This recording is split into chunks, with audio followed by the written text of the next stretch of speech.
observe all the things that I have commanded you. And lo, I am with you always.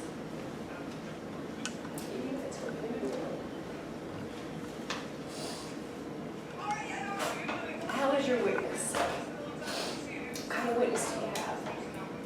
I thought I was pretty good, but I think I'm struggling a little bit with what I thought my witness was. We get up every day and we have things that we want to do, right? We have our own little checklist. God has a little checklist for us every day. Sometimes it's a long list and sometimes it's a short list.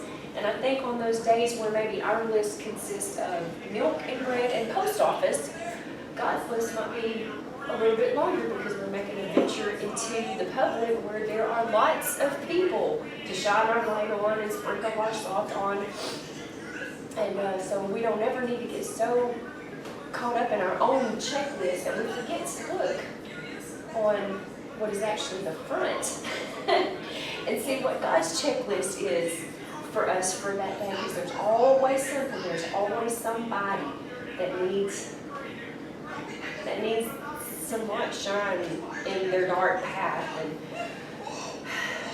I'm not saying that we need to go out there and do like Peter and be just out there on the street corner until 3,000 souls are saved, or to run up to every single person that you see and start trying to tell them about Jesus.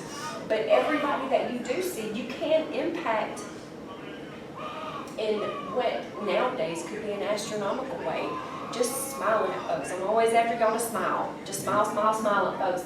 And that really, you can smile at somebody and that might be the first pleasantness that they had in their whole day, their whole week, or a long time. And for some people, most of their life, sadly. And we live in a very extreme world. And let's face it, we got to get extreme because they're not just going to come to the church house. They're not. That's how come some of us have such small numbers at our church. They're just not going to come. So we got to put on the gospel feet, our feet shod with the preparation of gospel feet. We got to put on our gospel feet, and we got to go out there and we got to take Jesus to them. We got to take our witness out there to them. Okay, you guys all live in the area. You go to Tim's, right? Well, you may not. Oh, yeah, that's my brother. That's her brother. Tim's, oh, really? Okay. Well, so you guys kind of have an idea of the basic experience of Tim's. Whenever you're walking in, there's usually somebody coming out, right? Okay. Whenever you walk past the express lane, everybody walks past the express lane to get into the store proper. There's always the checkout girl or somebody standing in line. Okay, that might be 3. And then, okay, so you go back there and you get your milk. Everybody always gets the bread last. You always squish the bread. You go back there and you grab your milk. And you come back and you get your bread. And as you're coming out of that aisle with the bread, there's somebody walking past, isn't it?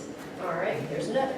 So you go and you stand in the checkout line, and inevitably, somebody you know while you're standing there in that checkout line is going to come through that door. Running out of fingers, all right? That's 6. All right, well then there's the checkout girl again. And there's probably somebody that's going to get in line in front of you or behind you. All right, well you got your bread. Oh, and then whenever you're going out the store, there's somebody coming in. All right? Okay, you get in your car and you drive to your post office. You got your milk, you got your bread.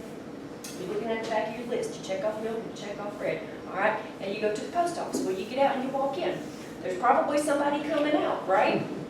That's another one. You get in there and there's the guy that's selling your stamps. All right? That's another one. Whenever you're coming back out, there's probably somebody coming in that door. That's 13 people. Just 13 that, typically you would come across in that little path right there. That's about average for me. How many of those people did you talk to? Let's see. You talked to the checkout girl because you know her. You talked to, whenever you're standing in line, the person that you knew that come to the store, you talked to them. You talked to the guy that was selling you your stamps at the post office. 3 out of 13 people. Just because you knew them. Some of us will get into a decades-long comfort zone and we get so focused on what we're doing that we don't really forget that there's people out there. You can't forget that they're everywhere. But sometimes we just forget that all we have to do really is just smile at somebody. or hold the door open, or say, hey, have a nice day, or, you see somebody with a buggy full of watermelons and ribs, and you laugh and you say, hey, what time do we eat? I'm coming to this, little things like that, and that makes people feel, whenever your cup is overflowing, it falls into their half-full cup, and it fills their cup up, and then they're overflowing, and then their cup goes, and it overflows on somebody else. Rot spreads. It's a slow, creeping sort of absorption, but joy overflows. And that's a quick, whenever it lands on you, it's an instantaneous effect. So don't ever get so tunneled in on the back of your list that you forget to turn it over and look at the front of that list where God's checklist is for you. And you never know, and I know this really seems kind of extreme, but we are living in an extreme world where the nice thing that you say, the smile that you give, that friendly gesture of noticing somebody, that might be the one thing that happened in their day that stops them from going home and abusing their spouse, or abusing their children, or kicking the dog, or throwing a fit, or doing the drugs. You never, I know that sounds really out there, but you never really know about people. It's a wild, wild world out there these days. And those little things can impact our community in ways that we won't even know. And I'll tell you how I know that can happen, even though I don't know how it can impact the community. Because God may be using us to supply someone's need according to His riches and glory by Christ Jesus. And He will do exceedingly abundantly above all that we could ever ask or think.